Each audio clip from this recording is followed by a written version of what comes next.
Hey guys, what's going on? Coming at you with a afternoon video. Just went through quickly during my lunch break the JP Morgan's earnings report. It came out this morning at 8:30 in the morning.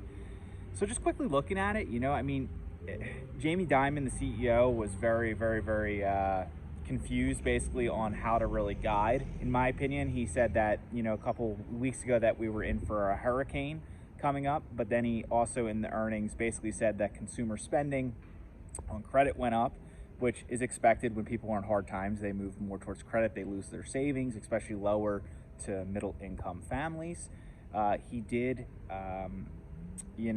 basically, long story short, he just said he's not really sure. He's never been in a situation like this because people tried comparing it to '08 all the time, and '08 was a way different story.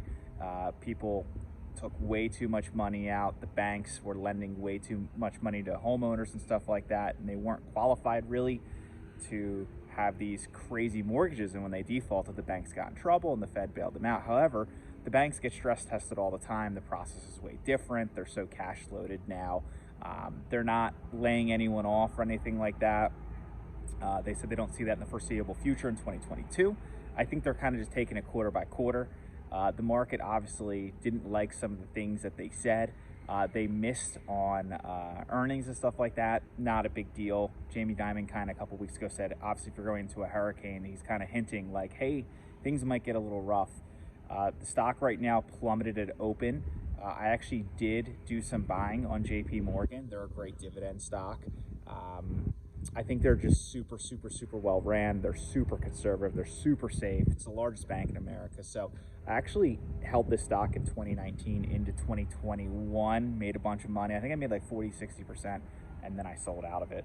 So, basically I just saw an opportunity to rebuy back in roughly at the same price as where I started in 2019. So I started my position at 107. I will most likely be making this bigger if it continues to fall. Anything really under 115 I kind of love. So we'll see what happens as the market proceeds and stuff like that. So, I actually kind of, just because I started my position out of 20%, I really hope it goes down some more. So we'll see. I'm gladly to buy some more and dollar cost average my way down. If the stock continues to go up or bounces back to 115, 120, 130, obviously that's fine. I started a position at the bottom in that case, and I will be happy taking dividends, and it's going to be a very long-term hold for me. So just letting you guys know, I've had this stock on my, basically on my watch list and on my eye for a while. I'm happy I didn't buy it 120, 125. I was thinking about doing that after that massive pullback in the spring from 170 highs down to where we're at now. So, if you're looking to kind of, I don't want to say it's a good place to park your money at this point, but if you're looking to buy a safer stock with a dividend at a great evaluation for the future, long term, I could see double-digit growth as far as return buying at 107 for the next 2-3 years once we get through all the headwinds of this stuff. So we'll see.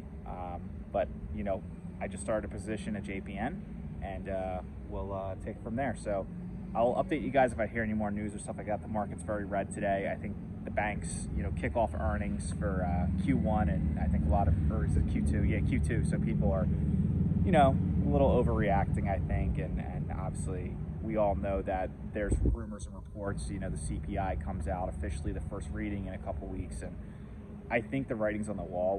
We're definitely in a technical recession. I'm going to go out there and say it right now, and I think people are starting to realize that based on what the banks are saying.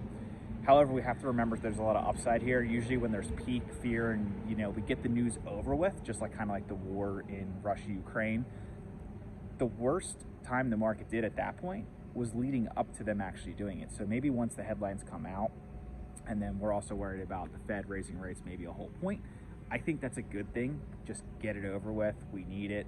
It's going to tell you that the Fed's serious.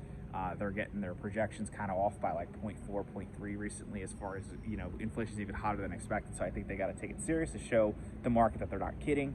Honestly, I think now's a great time to at least buy. No one's going to predict the bottom. Nobody knows. But as far as, getting, like, if you have a glass 100% full to zero, I can confidently say we're probably closer to the 25% or less of that glass. So if you buy the bottom 25, hit a bottom, and then buy out up to like 25%, you're getting a real nice window of getting very, very, very good prices on your favorite stocks. So stock I bought today was JP Morgan. Disney, I've been dollar cost averaging on that. I've owned that since 2019, never sold it. So that's another one I'm really focusing on right now. So Disney and JP Morgan, they're great stocks for the future. Awesome business models, amazing balance sheets, great management teams. I just think as a long-term investor, that's what you want to be buying right now. So if I got anything else, I'll make a video tonight. Till tonight or tomorrow. Peace.